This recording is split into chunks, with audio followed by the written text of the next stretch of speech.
სალამ მეგობრებო, ესე გადავედით ჩიპიზაციის მე-11 ნაწილზე. იქ რამდენიმე ვიდეო არის, ორი ვიდეო არის დანომრილი არ მაქვს ისე და ჩიპიზაციას ეხება დასაკრავ სიაში. მოგეთ პრეზიდენტ ტრამპი გაპრეზიდენტ და ტრამპი და ილონ მასკი დაძმაკაცდნენ და აქ ხა იწყება ჩვეულებრივად, აი ტერმინატორის სცენარში გადავდივართ. მთელი სერიოზულობით ფილმ ტერმინატორის სცენარში გადავდივართ რა. როდესაც მე აი თვითონ ფილმ ტერმინატორში რაც ხდება, აი მე რომ თურმე ხელოვნურმა ინტელექტმა აიწყვიტა და ადამიანების ამუჟუჟვა დაიწყო და რაღაცები, ხო? აი თურმე. აი ზუსტად მაგ სცენარში გადავდივართ, რაც აუცილებლად მოხდება. ეხლა რამდენიმე ორ პოსტს წავიკითხავ და ასევე წავიკითხავ პატრიარქის 2024 წლის საშობაო ეპისტოლედან ამონარიც, იმიტომ რომ ხალხი ცოცხალი თავით არ კითხულობს ხელოვნურ ინტელექტზე რო შეეხომეთ პატრიარქი წაიკითხეთ ხო და არავის არ თქვენს რომ წავიკითხე ამას, ანუ ცოცხალი თავით არ კითხულობენ. ამიტომ აქ უნდა შევეხოთ ამ თემებს. პლუს ანუ ეხლა რაზე არის აქ საუბარი რა, თვითონ ინფორმაცია ძალიან ბევრია. კიდე იქ ერთ-ერთი ამერიკელი ბლოგერი რომელზეც იქნება საუბარი პოსტში, იმის ლინკს მივუთითებ აღწერაში რა და ანუ აქ არის საუბარი იმაზე რომ უკვე უნდათ და აპირებენ და გააკეთებენ იმას რომ ხელოვნური ინტელექტის მეშვეობით, ვითომც და აღმოაჩენენ სისხლის ანალიზით აღმოაჩენენ კიბოს უჯრედებს და ანუ რაღაცნაირად ანუ კიბოს უჯრედებს და პრევენცია მოხდება მოკლედ ამ კიბოს ამბებზე რა, რომ ვითომ კიბო აღარ განუვითარდეს ადამიანებს და ვითომ ეს ტექნოლოგიები ვითომ ემსახურება ადამიანების ჯანმრთელობას და ეს კიბოს და ყველაფერი უბედურებას თვითონ ავრცელებენ ხიმთრეილერები და სხვადასხვა საწამლავებით, რომლებიც ჩვენ არც ვიცით ახლა ზოგადად საკვებში და წყალში ჩვენ საერთოდ რას ვიღებთ, ანუ ბოლომდე არც ვიცით, ხო ხვდებით და საერთოდ ნანოტექნოლოგიებში რა მდგომარეობა ისიც არ ვიცით ბოლომდე, რასაც ვეცნობით ასე ნახევრად ჭორების დონეზე ვიცით რეალობაში, ვაქცინებში რა ხდება და რა შემადგენლობები არ ვიცით და საერთო ჯამში ეს ხდება, ანუ კეთდება ყველაფერი იმისთვის, რომ ანუ ადამიანის კუჭს დაარტყას, ადამიანის ჯანმრთელობას დაარტყას, რომ მაქსიმალურად მოხდეს ტოტალური კონტროლი, ანუ გადავდივართ ტოტალური კონტროლის ესე იგი კიდე ერთი ნაბიჯით წინ რა, კიდე ახალ ეტაპზე იმისთვის რომ ანუ სოფლიო ასე უკვე სუპერ თანამედროვე ერთ-ერთი უძლიერესი სუპერკომპიუტერი, რომელიც ალბათ ეს სუპერკომპიუტერი ერთი მთლიანი ქალაქი იქნება ალბათ, ამ კომპიუტერით გააკონტროლონ მთლიანი სოფლიოს მოსახლეობა და ჩვენ ამაზე ვსაუბრობთ, რომ იგი წინანების წინასწარმეტყველებებიც არის და ასე შემდგომ, რომ საქართველოს აუცილებლად უნდა ჩაიკეტოს სამომავლოდ რა. ჩვენ ახლა ამ ეტაპზე აქ ახლა აბრეშუმის გზა უნდა გაიაროს, ჩინეთს დიდი გეგმები აქვს და ასე შემდგომ, მაგრამ ანუ მოკლედ ცნობიერების დონე საზოგადოების რა დონეზეც იქნება, ხალხის ის რაოდენობა განუდგება ჩიპიზაციას და ზოგადად აი ამ ესე ვთქვათ აი კონტროლს, საკვებით კონტროლს, იმიტომ რომ ეხლა ვითომ უნდათ რომ ეხლა კიბოს ის აღკვეთონ და ესე იგი კიბოს განვითარება აღკვეთონ ადამიანებში და ანუ ხელოვნური ინტელექტი ექიმებზე მაგრად იმუშავებს და ანუ სისულელეები და ხა რა თქმა უნდა ამას ამხელა თანხებს ტყუილად არ ჩადებენ. სანამ იმ პოსტს წავიკითხავ, ეხლა ერთი სალისის იყო პოსტი, იყო იქ დასკრინული მაქვს. ეს ჰუს საქართველოს ოფისმა წარმატებით დაასრულა საზოგადოებრივი ჯანდაცვის 54 პროფესიონალის ტრენინგი Go Data სისტემის გამოყენებაში. Go.Data ეპიდემიების მართვის ინსტრუმენტია, Go Data ეპიდემიების მართვის ინსტრუმენტია, რომლის გამოყენებაც საზოგადოებრივი ჯანდაცვის გადაუდებელი შემთხვევების დროს ხდება. იგი მოიცავს კონტაქტების მოძიების, მონიტორინგისა და გადაცემის ჯაჭვების ვიზუალიზაციის ფუნქციებს. Go Data შექმნილია ეპიდემიებზე რეაგირებისთვის და გამოიყენება ჯანმრთელობის ზედამხედველობისა და ინფორმაციის მართვის სხვა სისტემებთან ინტეგრაციისთვის. ევროკავშირის მხარდაჭერით Go Data-ს მენტორობის პროგრამის ფარგლებში ტრენინგები ჩატარდა საქართველოს 8 რეგიონში. მონაწილეებმა შეისწავლეს, როგორ უნდა მოხდეს Go Data-ს კონფიგურაცია შემთხვევებისა და კონტაქტების მართვისთვის, ლაბორატორიული ტესტების შედეგების დამუშავებისთვის, მონაცემების შეყვანისა და იმპორტისთვის. ტრენინგის მონაწილე საზოგადოებრივი ჯანდაცვის სპეციალისტები ახლა უკვე აღჭურვილები არიან საჭირო ინსტრუმენტებითა და ცოდნით. რაც მომავალში უფრო ეფექტურს გახდის შემთხვევებისა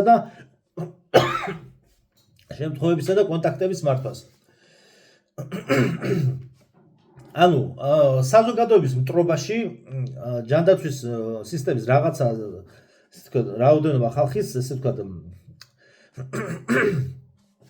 მოკლედ საზოგადოების მტრობაში კარგად დაატრენინგეს. აი ამას ნიშნავს ეს ყველაფერი. ანუ ესე იგი ეპიდემიების მართვის თემაში ანუ რას ნიშნავს? ეხლა ადამიანი არის დატრენინგებული რა. წარმოიდგინეთ, ადამიანი არის დატრენინგებული. ელაპარაკე რაც გინდა, აზრი აღარ აქვს. ანუ ეს არის უკვე ესეთი დატაკება. აქ ვინმეს შეურაცხყოფას კი არ აყენებს. ანუ ადამიანი ვინც ეს ტრენინგი გაიარა, კონკრეტულად ჯანმოს სისტემაში არის ერთ-ერთი ჭანჭიკი. ეს ანუ შეურაცხყოფა კი არ არის, ანუ ჭანჭიკი, ანუ ერთ-ერთი დეტალია და შენ ამ დეტალს ვეღარ შეცვლი. რომ ყველანაირად მაგს როგორც ახლა აღწერებზე იარეს და ამებზე ვისაუბრეთ ასე შემდეგ, რომ ყველანაირად ესე იგი თუ დაჭირდათ და არ ვიცი ხა ესენი რა ტიპის ან პანდემიებს და რა საპირემენ და რა ტიპის ლოკდაუნები იქნება, ხა 25 წუთიანი ქალაქები რო იქნება უეჭველი ვიცით.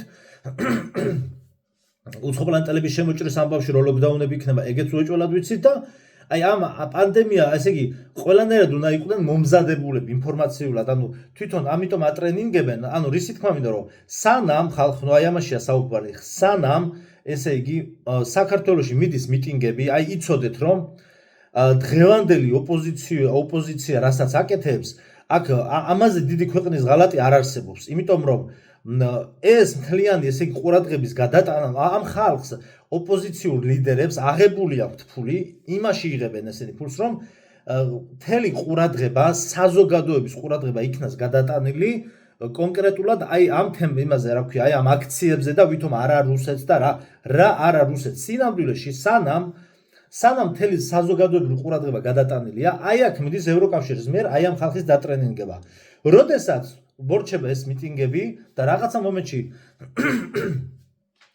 მომენტში რომ ესე იგი თქვა პანდემიას გამოაცხადებენ და ვიღაცა შენი კლასელი რო გამოვა და ბრტყელი სიტყვებით ლაპარაკს დაგიწყებს და ესე უნდა მოიქცე და უნდა ჩაგკეტოთ და იქ უნდა გადაგიყვანოთ და გადმოიყვანოთ მთელი ამბები რომ იფიქრებ ანუ ეს ამან საიდან ისწავლა ესენიო აი ზუსტად მაშინ ისწავლა როდესაც ჩვენ ვიდექით და უყურებდით როგორ ურტყავდა ხალხი ერთმანეთს იქ ვინ ვისი ბრალი იყო ვარჩევდით და ვჭორავდით ამ დროს რეალური პოლიტიკა მიდის ფარდებს მიღმა აი კულისებს მიღმა. აი ეს არის რეალური პოლიტიკა.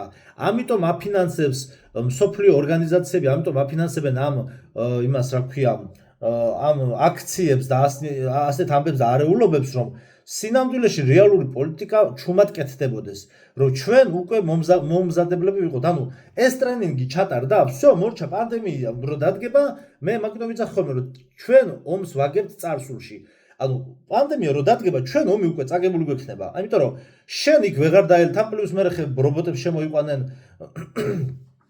დრონებს შემოიტან, შენ ვერავის ვეღარ გაურიგდები. ანუ თუ რაღაცა ნახერასობრ თუ რაღაცა პატარა ლაფსუსიან სისტემაში რყევა მაინც ჰქონდა და რაღაცას კიდე კოვიდის დროს კიდე რაღაცას მოახერხებდი, შემდგომ პანდემიაზე ვეღარაფერს ვეღარ მოახერხებ. ანუ ჯანდაცვის სისტემა არის, ესე ვთქვათ, ჯანდაცვის სისტემა გადაიქცა, ესე იგი, აუღებელ ციხესიმაგრედ. ეს არის არ ვიცი რა, ანუ ის რაც მოახდენს მთელი მსოფლიოს ოკუპაციას, ანუ ჯანდაცვით მოახდენენ მთელი მსოფლიოს ოკუპაციას.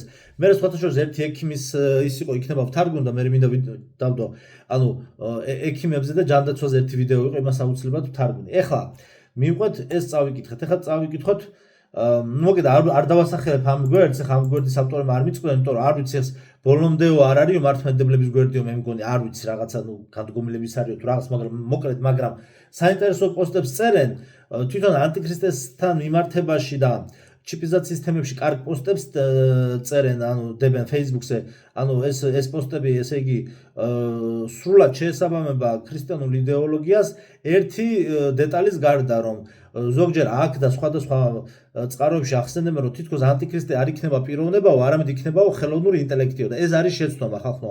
ხელოვნური ინტელექტი გაბატონდება სოფლიოზე, მაგრამ კონკრეტულად ანტიქრისტე იქნება აუცილებლად კონკრეტულად პიროვნება. აბა ხა სოლომონის ტაძარში გვირგვინი ვის უნდა დაადგან? ფლეშკას თუ ახლა ვერ გავიგე პენტიუმ 6 თუ როგორ იქნება, ხო და ანუ შესაძლებელია ჯერ გაამეფონ ან ასე ვთქვათ, გააბატონონ ჯერ ვთქვათ ხელოვნური ინტელექტი და მე მოყვეს ანტიქრისტეს გამეფება ამას, მაგრამ მოგეთ აი ამაზე ვისაუბრო და ეხლა კარგი პოსტი წერია და გავეცნოთ რა.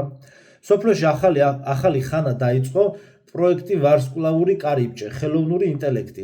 მატერიალიზმის მეცნიერებაც ანტიქრისტეს აირჩევს და აღასრულებენ ისინი ერთად დიდ ნიშებს ასწავლებს და მრავალ რჩეულებსაც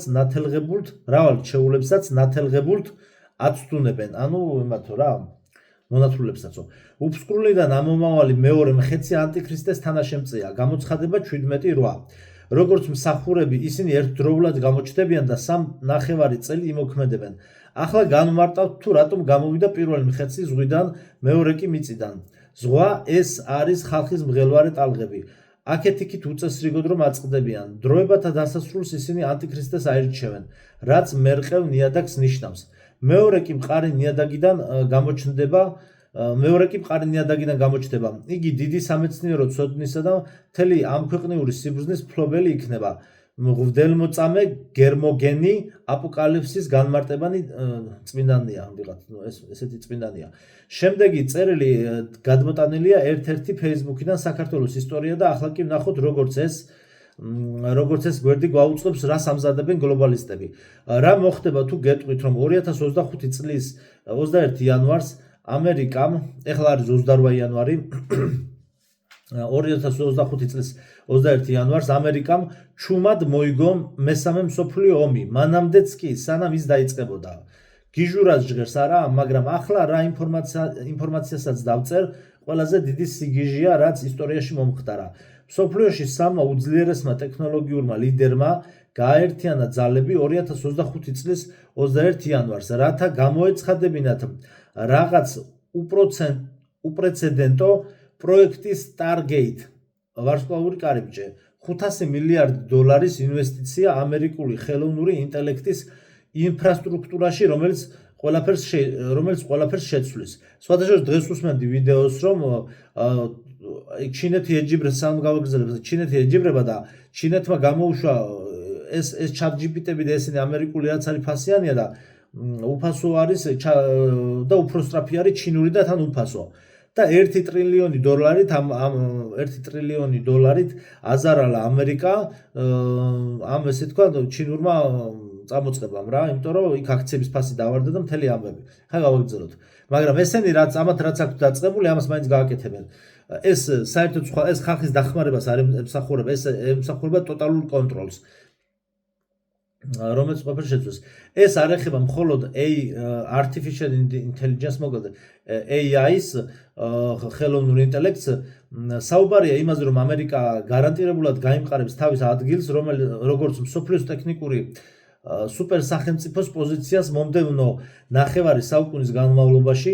ახლა ვნახოთ ვინ მონაწილეობს ამაში. პირველი სემ ალმანი, OpenAI-ის აღმასრულებელი დირექტორი, კომპანია GPT Chat-ის შემქმნელი, მეორე ლარი ელისონი, Oracle-ის, როგორ იკითხება, არ ვიცი ეს Oracle-ის თანადამფუძნებელი, მილიარდერი, რომელიც ფლობს ამ კომპანიის Oracle-ის 40% და არასოდეს ჩნდება საზოგადოებაში.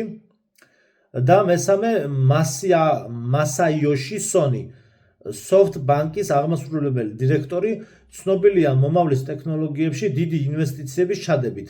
როცა ეს სამი ტიტანი რაღაცაზე თანხმდება, ყურადღება უნდა მიაქციო, მაგრამ როცა ისინი 500 მილიარდ დოლარს დებენ რამეში, აი მანდ უკვე უნდა გაჩერდე და ძალიან ყურადღებით მოусმინო თუ რა ხდება აქ და რაზე მიდის საუბარი. ჩვენ საუბრობთ ტეხასის 10 გიგანტურ მონაცემთა ცენტრზე, თითოეული 9 მილიონი კვადრატული ფუტის. ეს შექმნის 100,000 სამუშაო ადგილს ამერიკელებისთვის დამატებით. ეს იქნება ხელოვნური ინტელექტის ინფრასტრუქტურის უდიდესი პროექტი კაცობრიობის ისტორიაში, მაგრამ აი სად ხდება საინტერესო. ლარი ელისონმა ყველას გასაგონად გამოაცხადა, რომ ისინი უკვე მუშაობენ ხელოვნურ ინტელექტზე, რომელსაც შეუძლია კიბოს გამოვლენა სისხლის თითო ანალიზით და შემდეგ პერსონალიზებული ვაქცინის შექმნა, რომელიც პაციენტს აარიდებს ყველა სახის კიბოს, იმდენად რომ სიმსივნე კაცობრიობის ლექსიკონებიდან გაქრება. ანუ ხვდებით, ჯერ ეს კიბო რაღაცნაირად მაგათი მოგონილია, რომ აი ეხლა აქ რომ მე ვაქცინები გამოეშვათ და ამ ვაქცინებით ბოლომდე შეიყვანონ ნანორობოტები ადამიანების ორგანიზმში და მძიმე მეტალები რა. არაფრით ამ ვაქცინებთან, ანუ ამიერიდან ხახნო, აი ამიერიდან გეუბნებით, თუ კი სადმე რამე ვაქცინებზე არის საუბარი, არაფერს არ უნდა გაეკაროთ. აღარ დასვათ შეკითხვა. პაპილომები, რაღაცეები, მაგებზეც მე გეტყვით, აი საერთოდ არანაირ ვაქცინას არ უნდა გაეკაროთ.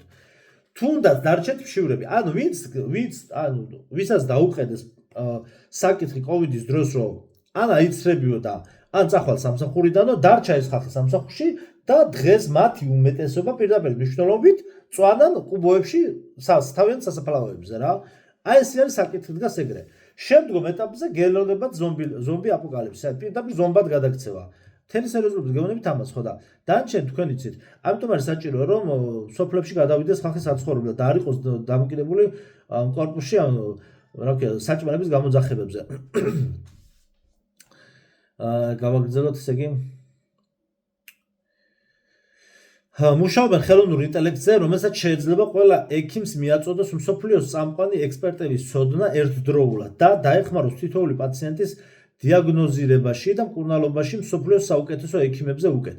ხო, აქ ახლა დავამატოთ კიდევ რომ აქ წარმოიდგინეთ ეს მთლიანად გაეშვება აპლიკაციებში გაეშვება და ანუ ჩვენ როცა აპტეკებში წამლებს ვყიდულობთ, იქ რომ ვითომ ქულებს ვაგროვებთ, სინამდვილეში ეს ქულები მოიგონეს ხალხის მოსატყუებლად, ანუ კი ქულებს გადაახურდა რაღაც ერთ წამალს მოგცემენ გათამაშების ბილეთი, ეს არის თვალის ასახვევად. ანუ იქ არის საჭირო ეს ყველაფერი იმისთვის, რომ შენ, თქვა, შენი პირადი ნომრით რო ხარ დაფიქსირებული, რომ შენ რა წამლებს ყიდულობ, ანუ ჯანმოს და მთლიან იმას გადაეცემა რა, ამ ჯანმოს სამედიცინო სფეროს გადაეცემა მონაცემები შენს შესახებ რა. აი შენ რომ აცრა ჩაგიტარდა, მე როგორ ხარ, რა გაწუხებს, აი ყველაფერი აღირიცხება იქ და ხედავს ეს სისტემაში ჩანს ეს ყველაფერი და შენ რა წამლებს ყიდულობ და მე პლუს თან წარმოიდგინეთ ეხლა ხელოვნური ინტელექტი რო უკვე იქნება როგორც ის ანუ ეხლა ხელოვნური ინტელექტი ეხლა ჯერ როგორ არის, ხელოვნური ინტელექტს რო ჩართავთ ხო ChatGPT და რაღაცა აი რაღაცა მას შეთქმულების თეორიებზე ეკითხებიან და ასე შემდგომ და ადამიანებს ნუ ეხლა ინტერესს იკლავს ხალხი, გასაგებია, მაგრამ აი შემდგომ უკვე ანუ ჩვენი წინამძღოლი იქნება, ანუ როგორ რაღაც მფარველი ანგელოზივით იქნება, ციფრული მფარველი ანგელოზივით იქნება ჭყალებში, რა თქმა უნდა, ეს ხელოვნური ინტელექტი რაღაცა რო შეგაწუხებს, პირდაპირ დაელაპარაკები ტელეფონში, ხელის დაჭერაც არ დაგჭირდება და გეტყვის, უნდა წახვიდე აქ, მიიღო ეს წამალი, აცრა გაკეთებული და ანუ მთლიანად ესე ვთქვათ, მწვანეს ყველგან აგინთებს ხელოვნური ინტელექტი, ანუ ხელოვნური ინტელექტზე იქნება დამოკიდებული მთელი ჩვენი ცხოვრება და ეს მოხდება უკვე აი 2000 ეხა ხო 25 წელი, 4 წელიწადში ამას ააშენებენ და 2030 წლიდან ეგ ყველაფერი უკვე დაიწყება. 29-დან 30-დან თვითონ ფილმ ტერმინატორში 2029 წელი არის. ეხლა როგორ არის ეხლა ეს დამთხევა, ხო? რომ პირდაპირ 2029 წელი არის, 2029 წლით იწყება პირველივე სცენა ფილმ ტერმინატორში, სადაც ესე იგი რობოტები ებრძვიან ადამიანებს რა. თვითონ ეს ბრძოლა შესაძლებელია 3-4 წლის გადაიწიოს მერე, მაგრამ ყოველ შემთხვევაში აი აქ არის საუბარი იმაზე, რომ მთლიანად ანუ გაკონტროლდება, ანუ ხელოვნური ინტელექტის გარეშე და პლუს აი ვერაფერს ვერ იძლევა და პლუს ეს ისინი რო არის ეს ორი სერიალი რო არის ძალიან მნიშვნელოვანი არის ეს ორი სერიალი ესე იგი ელისის ზღვარს მიღმა აუცილებლად ნახეთ ელისის ზღვარს მიღმა ჩაწერეთ ქართულად და ქართულად და ამოგიგდეთ ელისის ზღვარს მიღმა ეს არის სასწაული სერიალია ერთ-ერთი საუკეთესო სერიალია მე რო ვკითხოს ადამიანმა ორი სეზონია გამოსული და მესამე სეზონს ველოდებით სადაც უკვე იქ უკვე იქნება ჯოკერი კარტის თამაში. ანუ ეს უკვე იქნება პირდაპირ ნიშნულობით, ესე იგი, ანტიქრისტეს სისხლიანი მართლობა და ხოცვა ჟლეტვა როგორი იქნება, მაგაზე იქნება მესამე სეზონი. იმიტომ რომ აქ არის სერიალი არის კარტებზე, ანუ კარტების თამაშია და მეორე სერიალი არის კიდე რა ქვია მაგას რა ერქვა ცუცი Suicide Squad, აი ეს რო არის რა, მოკლედ რა, კალმარის თამაშები, ხო, კალმარის თამაშები მეორე. ნუ ნახევარიც ვერ არის, მაგრამ იქაც ის არის და აქაც ეს არის, ორივეგან არის თემა ის რომ ვინც თამაშს აგებს, თან ეს არის პირდაპირ ნაჩვენები ციფრული კონცლაგერები და ვინც თამაშს აგებს, აი მაგათად ელისის ზღვარს მიღმაში არის ეგეთის რომ თითქოს თანამგზავრიდან თუ რაღაც აპარატიდან პირდაპირ ლაზერით თავს უხვრიტავს მოთამაშეს და კვდება. ანუ ზუსტად ესე იფრენენ კვადრო დრონები ინადირებენ ხელოვნური ინტელექტის დავალებით ინადირებენ იმ ადამიანებზე, რომლებიც არ იქნებიან, ანუ აცრილები აი ამ ვითომ კიბოზე და იმაზე, აი ამ ვინც არ იქნებიან ამაზე აცრილები, ამაზე ინადირებენ და ამათი ხოცვა იქნება დაწყებული. პირდაპირ მნიშვნელობით დახოცავენ, ანუ პირდაპირ ლაზერით მოკლავენ რა. ამიტომ არის ამ სერიალში ეს ყველაფერი ნაჩვენები, რომ წინასწარ გვაგუებენ. თან პლუს მატრიცაში ესენი ვალდებულები არიან, რომ სიმართლე გითხრან და ამიტომ არის თვითონ ჩემი როგორც ტურისტული კომპანია ოფიციალურად დარეგისტრირებული, რომელიც მაქვს, რომ მე დავდივარ და ვიკვლევთ ჩვენ მღვიმეებს და ამ მიწისქვეშა ცივილიზაციების ჩაკეტილ ჩასასვლელებს და გვირაბებს. ეს გვირაბები და მიწისქვეშა მღვიმეები ლოკაციები არის ლოკაციები, სადაც ვამბობთ სად არის ხა ცნობილი ადგილები და იქნება ლოკაციები, რომლებსაც არ ვიტყვი. YouTube-ზე მე დავდებ, არის გარკვეული საიდუმლო ადგილები, სადაც ჩვენ იქ არც იარაღს ვინახავთ, არც ოქროს ვეძებთ, პირდაპირ ღიად ვაცხადებ, მე არავისთან დასამალი არაფერი არ მაქვს. და კონკრეტულად ეს ლოკაციები ჩვენ გვჭირდება თავშესაფრად, იმიტომ რომ რამდენიმე წელიწადში რაღაცა პერიოდი ჩვენ უნდა უბრალოდ შიმშილის პრობლემა გვექნება და რაღაცა პერიოდი ჩვენ აქ უნდა შევაფაროთ თავი. უნდა ვნახოთ ეს ჩასაძრობით, რომ ერთადერთი რამე სადაც ჩვენ შევძლებთ დავემალოთ ამ კვადრო დრონებს, სითფური და კვადრო დრონები, აი აღჭურვილი იქნება ყველაფრით. პატრული კი არ გამოგიკიდება, იმით რა ქვია, რაღაც მანქანი და გზაში კი არ გაუჩერდება. პირდაპირ ფრინავი დრონები დაიწყებენ ხალხის ხოცვას. ამიტომ ნაწარმოებები რო არის ის რომ მე პატრიარქი იტყვის რომ გავდივართ მთებში გასვლა ხევსურეთის იმაზე რა ქვია აბუდელაურის ტბებზე წამოწოლას კარებში კი არ ნიშნავს. მოფრინდება კვადრო დრონი და დაგცხრილავს. პირდაპირ ნიშნობით ჩვენ წინა ვიდეოებში ვისაუბრეთ იქ ერთ-ერთ ვიდეოში, სადაც არის ნაჩვენები მოსიარულე მკვდრების ბოლო სეზონში, როგორ აპირებენ ხალხის ანუ მასობრივად ხოცვა ჟლეტვას. მე არავის არ ვაშინებ, უბრალოდ როდესაც უკვე ესე იგი კიდე ერთხელ შეგახსენებთ, როდესაც უკვე მოხდება ანუ სოციალური ქსელების და აპლიკაციების გათიშვა და ხთლიანად ხელოვნური ინტელექტზე ვიქნებით დამოკიდებული და სამთავრობო არხები იქნება, უკვე მაშინ ვეღარავინ ანუ ლაივები ესენი აღარ იქნება და ხალხი ვეღარ გააგებინებს ერთმანეთს თავის გასაჭირს და ანუ პირდაპირ როდესაც პანდემიების გამოცხადება და ასე შემდგომ იტყვიან რომ აქ ამ ადგილზე პანდემია და იმ სამთავრობო არხზე გამოაცხადებენ რომ მიმდინარეობს ასე დამწუხრებული სახით წმენდა დაავადებულების გადაყვანა. ამ დროს სინამდვილეში შევა რობოტები, კვადრო დრონები, ჯარი შევა და დახოცავს პირდაპირ ამოხოცავს თლიან დასახლებებს რა. ანუ ეს იქნება სოფლები რა, ანუ სოფლებშიც დროებით გვექნება გადარჩენის საშუალება და მე პირდაპირ სოფლებში ამოხოცვას დაიწყებენ.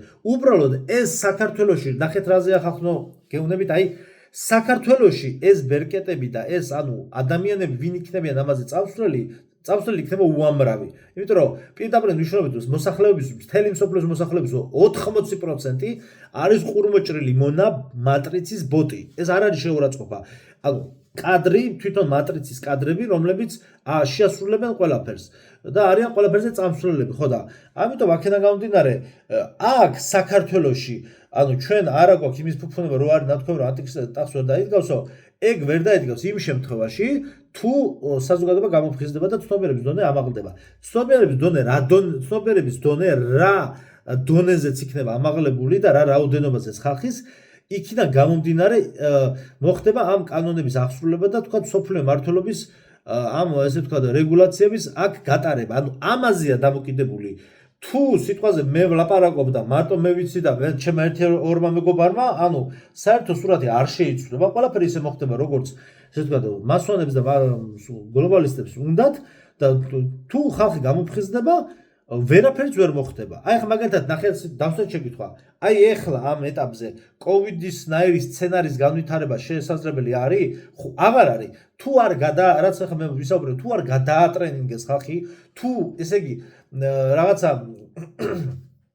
ფასადი არ შეცვალეს, კოვიდის ნაირი ლოკდაუნების ჩაკეტვას და მაგ მთელ ამბებს დარჩის სახში ეხლა ვეღარ განახორციელებ, იმიტომ რომ უკვე ხალხს ამაზე იმუნიტეტი აქვს გამომუშავებული, ყველაფერი კარგად იცის, რომ მთლიანად ეს ყველაფერი იყო აფიორა და ასე შემდგომ. მოკლედ ახლა გავაგრძელოთ. ხო, ამ განცხადებამდე რამდენიმე დღით ადრე სემ ალტმანი ყველას ეუბნებოდა დამშვიდებულიყვნენ. იმდენად დიდი აჟიოტაჟი იყო ხელოვნური ინტელექტის გარშემო X-ზე ატეხილი და შემდეგ ის ამ გეგმით გამოჩნდა, რომ შექმნის იმას, რასაც მასაიოშის ვაჟი უწოდებს ციფრულ ღმერთს. გითხარით თუ არა? დაფიქრდით ამის შესახებ. პირველი მსოფლიო ომი იყო მოგებული ფოლადით, მეორე მსოფლიო ომმა მოიტანა ატომური ენერგია, ცივი ომი იყო მოგებული ინფორმაციით. მესამე მსოფლიო ომი კი მოგებული იქნება ხელოვნური ინტელექტით. ეს არავის ეგონოს ფულის ფლანგვა. ისინი ამ ინვესტიციაში სულ რაღაც 4 წელიწადში 500 მილიარდი დოლარის ჩადებას აპირებენ ხელოვნური ინტელექტის განვითარებისთვის. მის გენერალურ ფაზამდე და იცით ამის შემდეგ რა გამოთვლით ძალაზე ექნება ამერიკას წვდომა? ანახე, და იცით ამის შემდეგ რა გამოთვლით ძალაზე ექნება ამერიკას წვდომა? ისეთზე, რაც დღევანდელ სუპერკომპიუტერებს კალკულატორებად მოგვაჩვენებს. ანუ დიდი სუპერკომპიუტერის აწყობას გეგმავენ, რაც ყველაფერს გამოითვლეს და ყველაფერს გააკეთებს, რაც დაჭირდებათ. სამივე ეს ტექნოკრატი და ტექნოლოგიური გიგანტი დგას ტრამპის წინაშე და სათითაოდ მადლობას ეუბნებიან მას და ამერიკელ ამომრჩეველს. ისინი ამბობენ, პრეზიდენტო, ეს არასოდეს მოხდებოდა, თქვენ რომ არ გაგემარჯვათ არჩევნებში. ახლა კი კაცობრიობის ოქროს ხანა დადგება. ეს არის საყოველთაო ოქროს ხანის დასაწყისი. შემდეგი ინდუსტრიული რევოლუცია არ მოდის. ის უკვე აქ არის და 10 წლეულების განმავლობაში პირველად ხდება სწორედ ამერიკაში. მომავალი უბრალოდ ნათელი კი არაა, ის დამაბრმავებლად კაშკაშაა და ამერიკაში კეთდება. მოусმინეთ ტრამპს, სემ ალტმენს, ლარი ელისონს და მაისის ვაჟს იოშის მოусმინეთ ამ სრულ კლიპსო. ანუ ლინკი იქნება მითითებული, გადავალ და მეც აქ მიუთითებ. აი ხა აქეთ ჩავრთავ და აი ერთ დეტალს გაჩვენებთ, ერთ მომენტს მარტო. ერთ წამს რეკლამა გავთიშო.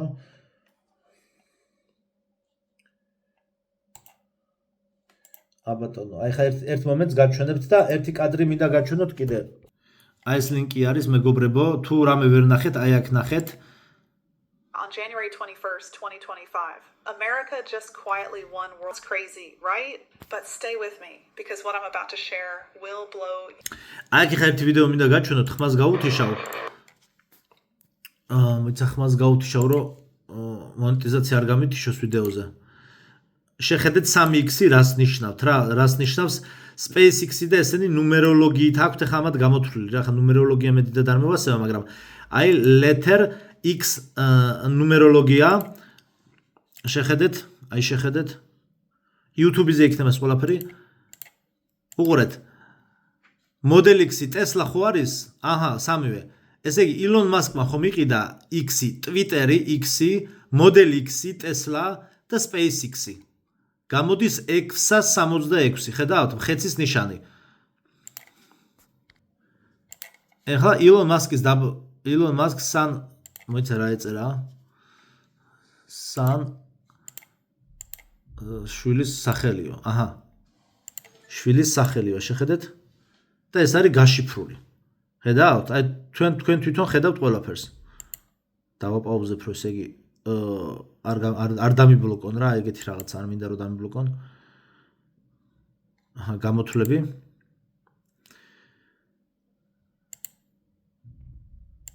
გამოვიდა 666.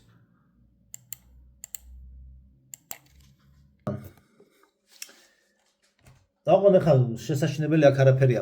ხო, ესე იგი, გავაგრძელოთ ესე იგი და ვიდეოს ბოლოს ახლა მე მინდა წაგიკითხოთ 2024 წლის საშობაო ეპისტოლე პატრიარქის რა.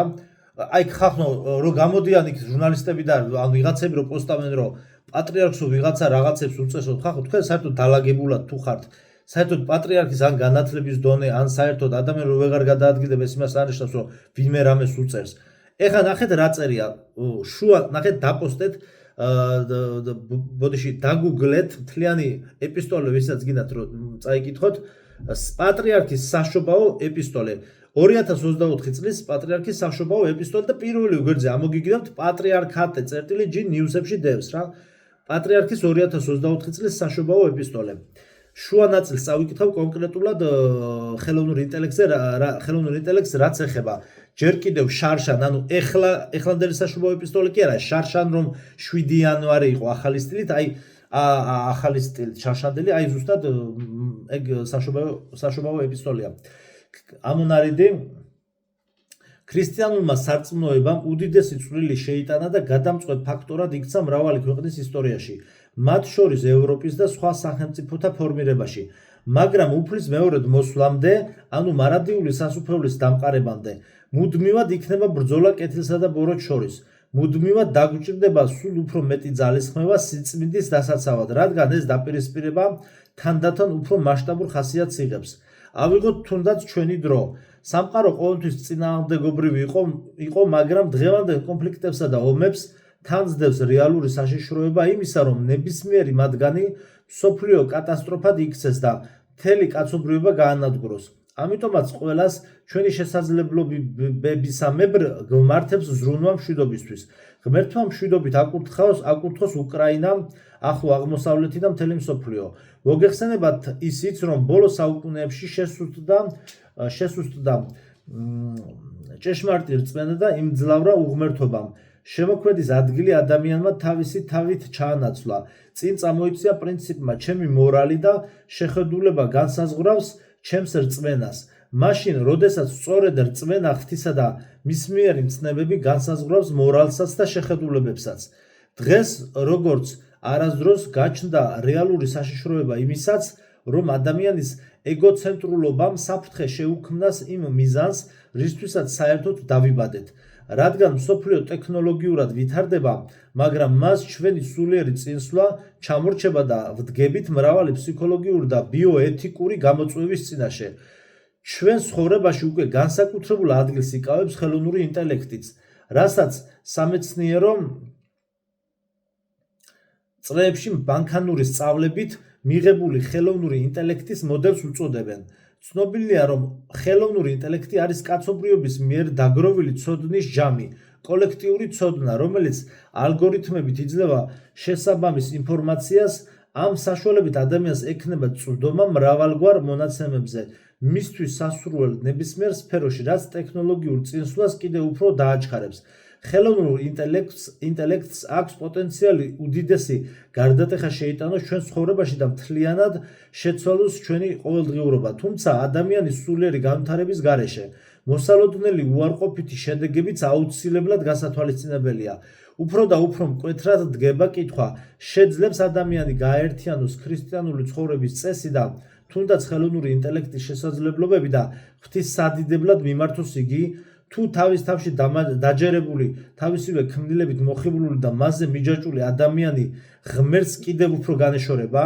ვფიქრობ, მეტად მნიშვნელოვანია ფსიქოლოგების და იმ სპეციალისტების შეხედულებების გაცნობა, რომელთაც ხელოვნურ ინტელექტთან აქვთ შეხება, რადგან უახლოეს მომავალში ყველა ამ ახალი რეალობის წინაშე აღმოჩნდება და აუცილებელია ჩვენი საზოგადოება მომზადებული შეხვდეს მას.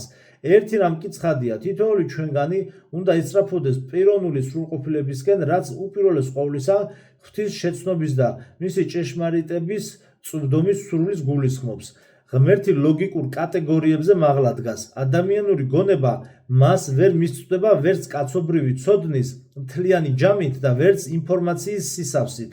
ამიტომაც ცოდნასთან ერთად საჭიროა რწმენა და ღვთიური მადლით აღსება, რომ ადამიანი წარმართულ მდგომარეობას არ